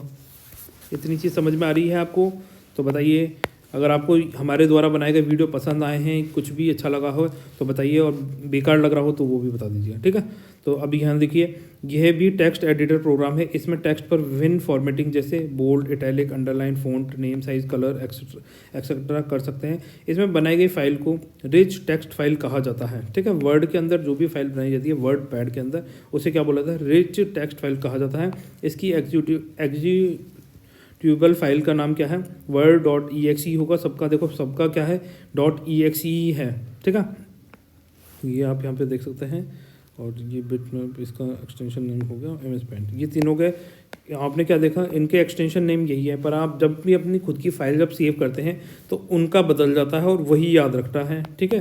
ये याद रखना है। BMP PNG किसका हो गया, MS पेंट का हो गया। नोटपैड का कौन सा हो गया, टेक्स्ट हो गया। .notepad मतलब नोट बना रहे हैं, टेक्स्ट लिख रहे हैं तो .text कर दीजिए, ठीक है। PNG इमेजेस होती हैं, MS पेंट में हम क्या ड्राइंग कर रहे हैं, इमेज बना रहे हैं ना। वर्ड पैड में क्या है, वर्ड लिख रहे हैं, टेक्स्ट एडिटर प्रोग्राम ही है। अब जो भी टेक्स्ट लिखे हुए हैं उसको एडिट करने के लिए वर्ड पैड का प्रयोग करते हैं, जिसमें बोल्ड, इटैलिक, अंडरलाइन आप फॉर्मेटिंग करते हैं। तो इसका एक्सटेंशन क्या है, wordpad.exe है। परंतु जब आप इसके अंदर फाइल सेव करेंगे तो उसका एक्सटेंशन क्या हो जाएगा, .rtf, ठीक है, .rtf, ठीक है। जैसे आपका नाम है, वर्ड में आपने कुछ भी साइन सेव किया है तो .rtf याद रख लेंगे। यहाँ पर नोटपैड में टेक्स्ट याद रख लेंगे, और यहाँ पर MS पेंट में क्या रख लेंगे, BMP PNG याद रख लेंगे, ठीक है। अगर ये तीन चीज़ें याद रख पा रहे हैं तो आगे चलें, आ जाओ। अब देखिए स्टूडेंट्स, यूनिक्स ये है एक बहु उपयोगकर्ता टाइम शेयरिंग ऑपरेटिंग सिस्टम है। थोड़ा सा याद रखना है, टाइम शेयरिंग ऑपरेटिंग सिस्टम है, multipurpose time sharing operating system है। कौन सा, यूनिक्स। इसका विकास कब किया गया था, 1970 में किया गया था, ठीक है। ये आपको याद रखना है। ये बेल लेबोरेटरीज के केन थॉमसन तथा डेनिस रिची द्वारा किया गया था। इनका नाम भी आप याद रख सकते हैं, थॉमसन और डेनिस रिची, है ना, ऐसे याद कर लीजिए। रिच पर्सन था, तो सबसे पहले 1970 में time sharing operating system Unix लेकर आए थे। यह नेटवर्क तथा संचार के लिए बनाया गया था सॉफ्टवेयर, और नेटवर्क तथा डेटा की सुरक्षा एवं नेटवर्क की विशेषता रही है इसकी। ये जो नेटवर्क होते हैं, जैसे अपन को कोई कम्युनिकेशन करना है, उसलिए इसका निर्माण किया गया था इस ऑपरेटिंग सिस्टम। अब देखिए students, time sharing operating system.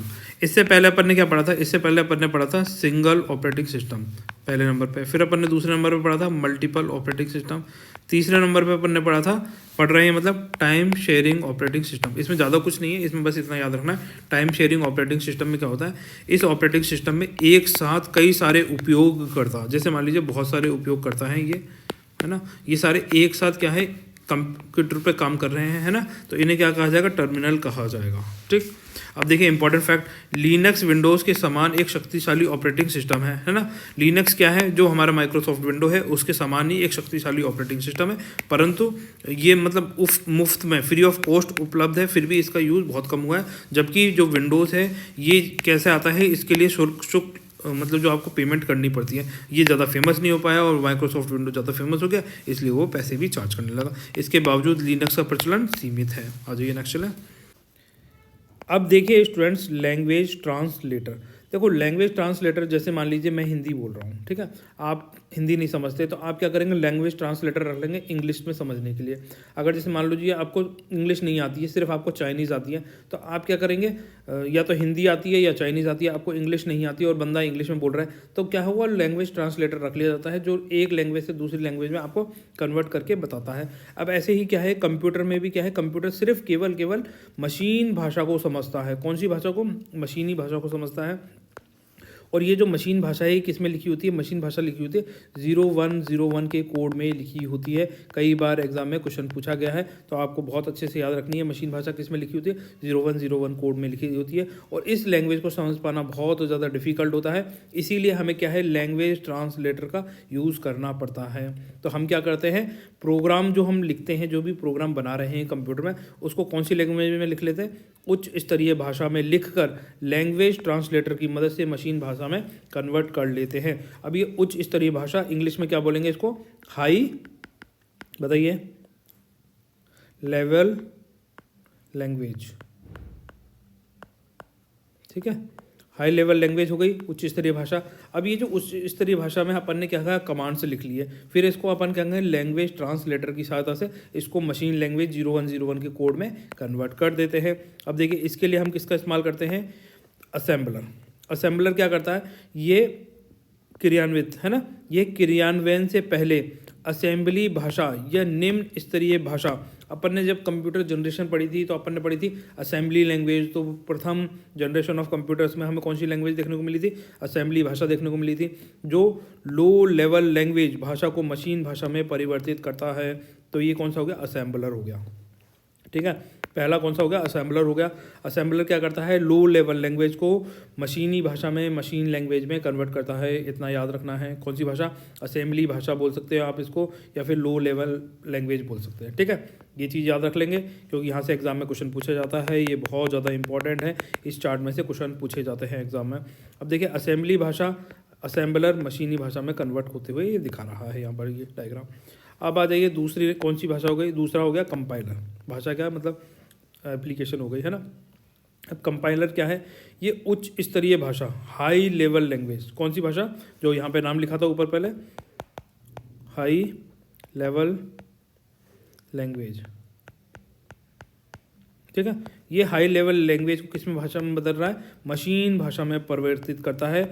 और लो लेवल को कौन करता है, असेंबलर करता है। हाई लेवल को कौन करता है, कंपाइलर करता है। इतना याद रखेंगे, low level assembler, high level compiler, ठीक है। ऐसे याद रख लें क्योंकि एग्जाम में यही पूछा जाएगा, असेंबलर कंपाइलर, इनके डिफरेंस या फिर ये चीज़ें तो आपको याद होनी चाहिए। ये पूरे प्रोग्राम को एक ही बार में अनुवादित कर देता है तथा प्रोग्राम की सभी गलतियों को उनके लाइन क्रम में एक साथ सूचित करता है। जब सभी गलतियां दूर हो जाती हैं तो प्रोग्राम संपादित हो जाता है तथा मेमोरी में सोर्स प्रोग्राम की कोई आवश्यकता नहीं रहती है फिर उसके बाद में, ठीक है। सोर्स मतलब जहाँ से आपने ये ली है, क्योंकि इसने कन्वर्ट कर दिया जब उसमें कोई गलती नहीं रही, ठीक है। तीसरा हो गया इंटरप्रेटर। इंटरप्रेटर क्या है, ये कंपाइलर की तरह ही, कंपाइलर जो है अपने दूसरे नंबर पर पढ़ा, जो हाई लेवल लैंग्वेज को किस में कन्वर्ट कर रहा है, मशीन लैंग्वेज में। तो ये भी क्या करता है, हाई लेवल लैंग्वेज को ही मशीन लैंग्वेज में ट्रांसलेट करने का काम करता है। ये सोर्स प्रोग्राम के एक लाइन का मशीन भाषा में अनुवाद करता है तथा दूसरी लाइन का अनुवाद करने से पहले पिछली लाइन को प्रोसेस करता है। इस तरीके से एक एक लाइन करके प्रोसेस करने का काम कौन करता है, इंटरप्रेटर करता है। यदि इस लाइन में कोई गलती हो तो उसी समय इंगित करता है तथा संशोधन के बाद ही आगे बढ़ता है, ठीक है। तो ये कैसे काम कर रहा है, ये बिल्कुल स्टेप बाय स्टेप काम करने के लिए तो इंटरप्रेटर हो गया। और कंपाइलर क्या हो गया, कंपाइलर मतलब पूरा का पूरा डॉक्यूमेंट एक साथ कंपाइल करेगा, उसमें कोई गलती आएगी एक साथ उनको शो कर देगा। पर इंटरप्रेटर क्या करेगा, एक एक करके लाइन को प्रोसेस करेगा, एक एक लाइन की आपको गलतियाँ बताता रहेगा। इस तरीके से ये आपको बताएगा। इतना सा डिफरेंस है, अगर इसको याद रख लेंगे तो एग्जाम में आप और लोगों से ज़्यादा आगे निकल जाएंगे। इस बार प्रोग्राम को संपादन के दौरान इंटरप्रेटर से होकर गुजरना पड़ता है अतः इसका मेमोरी में बना रहना आवश्यक होता है, ठीक है। आ जाओ, अब देखिए स्टूडेंट, कंपाइलर और इंटरप्रेटर। देखो कंपाइलर और इंटरप्रेटर में अपन ने क्या समझा कि दोनों ही क्या करते हैं, हाई लेवल लैंग्वेज को मशीन भाषा में ट्रांसलेट करते हैं, कन्वर्ट करते हैं, ठीक है। अब देखो कंपाइलर और इंटरप्रेटर के डिफरेंस, मेजर डिफरेंस यही है कि जो कंपाइलर है वो पूरे के पूरे प्रोग्राम को एक साथ परिवर्तित करेगा, जबकि इंटरप्रेटर क्या करेगा, एक एक लाइन का अनुवाद करेगा। या अपन ने पीछा, कंपाइलर क्या करेगा, पूरे प्रोग्राम को मशीन भाषा में परिवर्तित एक साथ कर देता है, जबकि इंटरप्रेटर क्या करता है, एक एक लाइन को करता है। कंपाइलर क्या करता है, सारी गलतियां एक साथ दिखा देगा, ठीक है, परंतु इंटरप्रेटर क्या करेगा, सभी गलतियां एक एक करके दिखाएगा, तो एक एक करके ही दूर की जा सकती हैं इंटरप्रेटर में गलतियां, जबकि कंपाइलर में एक साथ सारी गलतियां दिखा देगा। अब देखिए यहाँ पे स्टेटमेंट इस तरीके से बनता है, अशुद्धियों को हटाने में धीमा और अशुद्धियों को हटाने में तीव्र। तो अशुद्धियों को हटाने में धीमा कौन सा होगा बताइए, कंपाइलर। क्यों? क्योंकि ये क्या करेगा, पहले पूरे डॉक्यूमेंट को प्रोसेस करेगा, सारी चीज़ें करने के बाद में आपको सारी गलतियां एक साथ दिखाएगा बाद में बहुत देर में। जबकि अशुद्धियों को हटाने में तीव्र ऐसे है कि ये जैसे ही आपने प्रोग्राम डाला, ये एक लाइन को प्रोसेस करेगा, आपको गलती दिखा देगा, आप उसको तुरंत चेंज कर लीजिए। तो इसमें क्या होगा, इंटरप्रेटर में फास्ट काम होगा। देखो अब संपादन में कम समय लेता है, कौन संपादन में कम समय लेता है, कंपाइलर। क्यों? क्योंकि ये सारे काम एक साथ करता है तो जल्दी जल्दी काम कर देगा, जबकि संपादन में अधिक समय लेता है क्योंकि इसमें बार बार गलती दिखाएगा, बार बार उनको प्रोसेस करना पड़ेगा, तो इसमें अधिक समय लगेगा, किसमें, इंटरप्रेटर में। तो इस तरीके से आप इनका डिफरेंस याद रख सकते हैं, एग्जाम में यहाँ से क्वेश्चन पूछे जाते हैं।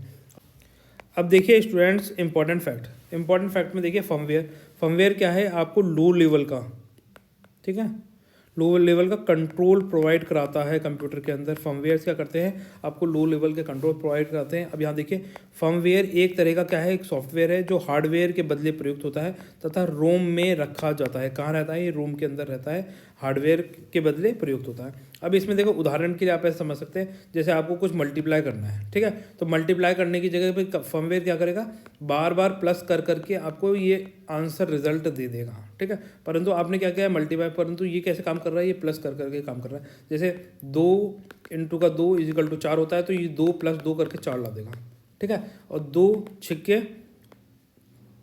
12 होता है, तो ये क्या करेगा, 6 बार 2 + 2 + 2 + 2 + 2 ऐसे करेगा, और फिर ये आंसर क्या लिया जाएगा, 12 लिया जाएगा, ठीक है, मतलब 2, तो 2 2 दूनी 4, 2 3 6, 2 4 8, 2 5 10, 2 6 12, इस तरीके से सेम रिजल्ट 12 निकल कर आ रहा है। तो ये क्या कर रहा है, प्लस करके उस काम को कर रहा है, उदाहरण की तरह इस तरीके से समझाया गया। हालांकि ये देखो ये आपके एग्जाम में इतना नहीं आएगा, आपको बस याद रखना है फर्मवेयर क्या होता है। फर्मवेयर एक लो लेवल का कंट्रोल प्रोवाइड कराता है आपको। अब यह देखिए यूनिक्स, सी भाषा में लिखा जाने वाला पहला ऑपरेटिंग सिस्टम है। कौन सी भाषा में, सी लैंग्वेज में। सी लैंग्वेज में लिखा जाने वाला पहला ऑपरेटिंग सिस्टम कौन सा था, यूनिक्स था। ये इंपॉर्टेंट है, ये याद रखना है आपको। सी भाषा में लिखा जाने वाला पहला ऑपरेटिंग सिस्टम, ये देखिए आपके एग्जाम में पूछा जा सकता है, इसीलिए आपको ये याद रखना है कि पहला ऑपरेटिंग सिस्टम है, सी भाषा में लिखा गया है, लैंग्वेज में लिखा गया है। तो ऑपरेटिंग सिस्टम हमारा क्या है, एक इंपॉर्टेंट टॉपिक है, तो यहाँ से क्वेश्चन पूछा जा सकता है। इसको बहुत ज़्यादा याद रखने का ट्राई करें। कौन सा, यूनिक्स। 10 बार यूनिक्स बोलें घर में बैठकर, ठीक है, एग्जाम से पहले याद हो जाएगा। यूनिक्स से किसी नई मशीन में इसका प्रयोग करना आसान हो जाता है। आ जाओ, अब देखिए स्टूडेंट्स, टेस्टिंग व डीबगिंग। देखो टेस्टिंग और डीबगिंग क्या है, कंप्यूटर प्रोग्राम या सॉफ्टवेयर में पाई जाने वाली त्रुटियों को क्या कहा जाता है, बग्स कहा जाता है, ठीक है, ये आपको याद रखना है। और इन त्रुटियों को ढूंढने व उसमें सुधार करने की प्रक्रिया को क्या कहा जाएगा, डीबगिंग कहा जाएगा, ठीक है, ये आपको याद रखना है, डीबगिंग। इस कार्य के लिए तैयार किए गए सॉफ्टवेयर की डीबगर कहा जाता है। जो सॉफ्टवेयर बनाया जाता है उसे डीबगर कहा जाता है, और जो प्रक्रिया है उसे क्या कहा जाता है, डीबगिंग। आप इसमें देख सकते हैं जो हमारा कंप्यूटर है, इस तरीके से जो हमारे कंप्यूटर में बग्स होते हैं उन्हें ढूंढकर निकाल के लाना ही डीबगिंग कहलाता है, ठीक है। त्रुटियों को छोटे सॉफ्टवेयर प्रोग्राम के सहारे ठीक किया जाता है, तो उसे क्या कहा जाता है, पैच कहा जाता है। अगर ये त्रुटियां हैं, डीबगिंग है, इनको किसी छोटे सॉफ्टवेयर से सही किया जाएगा तो इनको, इस प्रोसेस को क्या कहा जाएगा, पैच कहा जाएगा। देखिए ये कुछ टर्म्स हैं, यहाँ से एग्जाम में क्वेश्चन पूछे जाते हैं, इसलिए आपको बताए जा रहे हैं। अब देखिए कर्नल, ये कर्नल क्या है, बहुत ज़्यादा इंपॉर्टेंट है, यहाँ से आपके एग्जाम में प्रश्न पूछा जा सकता है, आप इसको याद रखें, ठीक है। कर्नल को आपको याद रखना है। ये किसी ऑपरेटिंग सिस्टम का क्या होता है, मूल बिंदु या आधारिक संरचना वाला भाग होता है। आधार मतलब इंफ्रास्ट्रक्चर, मतलब बेसिक है। कर्नल के बिना क्या है, कोई भी ऑपरेटिंग सिस्टम काम नहीं करेगा, है ना, ये बहुत ज़्यादा इंपॉर्टेंट है। जो सॉफ्टवेयर तथा हार्डवेयर के बीच में क्या करता है, संबंध स्थापित करता है, ये पॉइंट इंपॉर्टेंट है कि कर्नल का काम क्या है, सॉफ्टवेयर, अपना एक सॉफ्टवेयर होता है, ठीक है, और ये हार्डवेयर होता है। तो इन दोनों के बीच में जो रिलेशनशिप एस्टेब्लिश करता है, कोऑर्डिनेशन मेंटेन करता है, वो कौन होता है, ये कर्नल कहलाता है। क्या कहलाता है, सॉफ्टवेयर तथा हार्डवेयर के बीच में संबंध, रिलेशनशिप को बनाए रखता है, मेंटेन करता है, ठीक है, तथा उपकरण का प्रबंधन सुनिश्चित करता है। जो मैनेजमेंट है वो ये देखता है, कर्नल आपको याद रखना है, डीबगिंग याद रखना है, पैच याद रखना है। पैच क्या है, छोटे सॉफ्टवेयर से, छोटे प्रोग्रामों से आप क्या कर रहे हैं, डीबगिंग कर रहे हैं, मतलब बग को निकाल रहे हैं, कंप्यूटर को डीबगिंग कर रहे हैं कंप्यूटर में, तो आप उसको क्या कहेंगे, पेज कहेंगे। ठीक है, ये पूरे ऑपरेटिंग सिस्टम इसी पर आधारित होता है, किस पर, कर्नेल पर आधारित होता है। तो कर्नेल क्या है, एक इंपॉर्टेंट पॉइंट हो गया, यहाँ से आपके एग्जाम में क्वेश्चन पूछा जा सकता है, इसको अच्छे से बहुत ध्यान से याद रखना है। ठीक है, अच्छा आगे चलें। अब देखिए स्टूडेंट्स, बायोस क्या है, बायोस हमने बहुत बार पढ़ा है, BIOS। ठीक है, फुल फॉर्म क्या हो गई, बी से हो गया बेसिक, एग्जाम में पूछी जा सकती है इसलिए अब लिख भी देता हूँ, बेसिक इनपुट आउटपुट सिस्टम। ठीक है, आपको याद रखना है बेसिक, बायोस की फुल फॉर्म क्या है, बेसिक इनपुट आउटपुट सिस्टम। और ये बायोस हमारे कंप्यूटर में कहाँ मिलेगा, हमें मिलेगा रोम के अंदर। कहाँ मिलेगा, रोम के अंदर मिलेगा। रोम की फुल फॉर्म क्या है, रीड ओनली मेमोरी। ठीक है, कुछ भी देखो क्वेश्चन पूछे जा सकते हैं, आपको इन चीज़ों को बहुत अच्छे से ध्यान रखना है। यह एक सॉफ्टवेयर है, बायोस क्या है, एक सॉफ्टवेयर है जिसे मदरबोर्ड पर बनी स्थाई मतलब परमानेंट रोम चिप में रखा जाता है। रोम जो अपनी डिवाइस होती है उसके अंदर रखा जाता है। इसमें उपयोगकर्ता द्वारा परिवर्तित नहीं किया जा सकता, जिससे जैसे ही कंप्यूटर ऑन किया जाता है बायोस पासवर्ड तथा हार्डवेयर की जांच करता है तथा ऑपरेटिंग सिस्टम चालू करता है।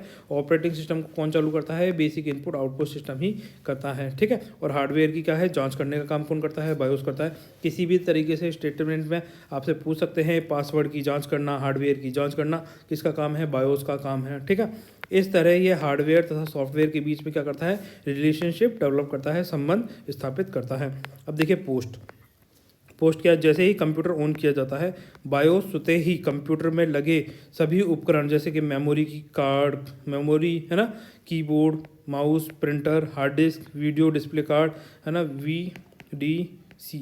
ठीक है, वीडियो डिस्प्ले कार्ड हो गया ये, तथा अन्य हार्डवेयर की जांच करता है तथा इन्हें उपयोग के लायक बनाता है। ये किसका काम है, पोस्ट का काम है। ठीक है, आपके कंप्यूटर में जितने भी उपकरण लगे हुए हैं उनको उपयोग यूज़फुल बनाने का काम किसका काम होता है, पोस्ट का काम होता है, और उनकी जांच भी ये करता है। आ जाइए नेक्स्ट है, इसे पोस्ट कहा जाता है। इस दोनों हार्डवेयर में कुछ गड़बड़ी पाए जाने पर उसे स्क्रीन पर प्रदर्शित भी कर देता है। क्या दिखाता है, एरर दिखाता है, एरर के साथ में उसको शो कर देता है। अब देखिए बूटिंग, ये अपन ने पहले ही पढ़ा था, अब दोबारा से देख लेते हैं। बूटिंग, ये कंप्यूटर ऑन किए जाने पर बायोस स्वतः ही ऑपरेटिंग सिस्टम की पहचान कर उसे द्वितीयक मेमोरी से प्रथम मेमोरी है ना, सेकेंडरी मेमोरी से किस में ले जाता है, प्राइमरी मेमोरी में ट्रांसफ़र कर देता है। ठीक है, सेकेंडरी मेमोरी कौन सी हो गई, रोम हो गई। प्राइमरी मेमोरी क्या हो गई, रैम हो गई। ये अपन ने बहुत अच्छे से पढ़ा है, अब आपको रट चुकी होंगी ये सारी चीज़ें, नहीं रटी हैं तो फिर भी दोबारा रट लीजिए। तथा सॉफ्टवेयर के उपयोग के लायक बनाता है। इस बूटिंग या फिर बूट स्टेप कहा जाता है। बूटिंग के समय कंप्यूटर हार्डवेयर के संबंध में आवश्यक जानकारी भी मॉनिटर पर दिखाता रहता है। अब देखिए इंपॉर्टेंट फैक्ट, एक ही प्रोग्राम में बार बार प्रयोग में आने वाले छोटे छोटे प्रोग्राम सब रूटीन प्रोग्राम कहलाते हैं। कौन से, सब रूटीन प्रोग्राम कहलाते हैं। तो ये थोड़ा सा याद रख सकते हैं। अब देखिए स्टूडेंट्स, ये आपका ऑपरेटिंग सिस्टम आज कंप्लीट हो गया है। अब इसके बचेंगे MCQ। इसके MCQ अब हम आपको जल्दी ही करा देंगे। अब देखिए स्टूडेंट्स, ये आपका सीनियर सेकेंडरी और ग्रेजुएशन लेवल वाला सिलेबस आपका कंप्लीट हो गया है ना। अब अगर आपको इसकी PDF चाहिए तो PDF के लिए आप करें, टेलीग्राम चैनल पर जाइए, टेलीग्राम चैनल को सब्सक्राइब कर लीजिए, वहाँ पर आपको इसकी PDF मिल जाएगी और टेलीग्राम चैनल का लिंक हमारे कमेंट सेक्शन में आपको मिल जाएगा। ठीक है, तीसरा इंपॉर्टेंट पॉइंट है कि देखो आपकी कोई पर्सनल क्वेरीज हैं, ठीक है, कोई कमेंट सेक्शन में नहीं लिखना चाहता तो वो क्या करें, हमें learn24 academy, ठीक है, @gmail.com पे क्या कर सकता है, मेल कर सकता है। तो वहाँ हम आपकी क्वेरीज का रिप्लाई कर देंगे आपको। ठीक है, जो भी आपकी कुछ भी हो, कोई भी सजेशन देना है, कुछ भी कोई चीज़ हो, अगर आप यहाँ कमेंट सेक्शन में नहीं लिखना चाहते तो आप हमें मेल कर सकते हैं। तो और इसके अलावा तो आपको अपने देखो बार बार रिवीजन करना है एग्ज़ाम से पहले, सारे एक बार नज़रों से गुजार के जाना चीज़ों को, क्योंकि यही चीज़ें क्या है आपके एग्ज़ाम में डायरेक्ट आपको देखने को मिलेंगी और आप लोगों को बहुत अच्छे से एग्ज़ाम देना है। ठीक है, बिल्कुल कॉन्फिडेंस रहना है, ऐसे बिल्कुल मन में कुछ भी नहीं रखना है। मेन चीज़ क्या है, देखो कॉन्फिडेंस का गेम है। एग्जाम में अगर आपको क्वेश्चन आए भी नहीं तो क्या नेगेटिव मार्किंग तो है नहीं, तो पर फिर भी ये नहीं सोचना है कि नेगेटिव मार्किंग नहीं है, अल्टप्पे लगाते रहो। अल्टप्पे नहीं लगाने हैं, चीज़ों को बहुत अच्छे से डील करना है, जो चीज़ आपको समझ में आए वो करनी है। ठीक है, और जो नहीं आते हों क्वेश्चन उनमें भी सोच समझ के ही करने का ट्राई करना, जिससे आप उनमें भी स्कोर ही करें, मतलब आपके मार्क्स ना कटें। ठीक है, इन चीज़ों का थोड़ा सा ध्यान रख सकते हैं। तो गाइज़ आप तब तक क्या करें, वीडियो को लाइक एंड शेयर कर दीजिए, चैनल को सब्सक्राइब कर लीजिए। आपकी कोई क्वेरीज है, कोई सजेशन है तो उसके बारे में आप कमेंट सेक्शन में लिख सकते हैं। तो गाइज़ मिलते हैं नेक्स्ट लेक्चर में, तब तक के लिए बाय। आप सब लोग खुश रहिए और अपनी तैयारी को इसी तरह मजबूत करते रहिए। और आपके कमेंट हमें बहुत ज़्यादा मोटिवेट करते हैं, तो आप हमें कमेंट भी लिखते रहिए। बाय।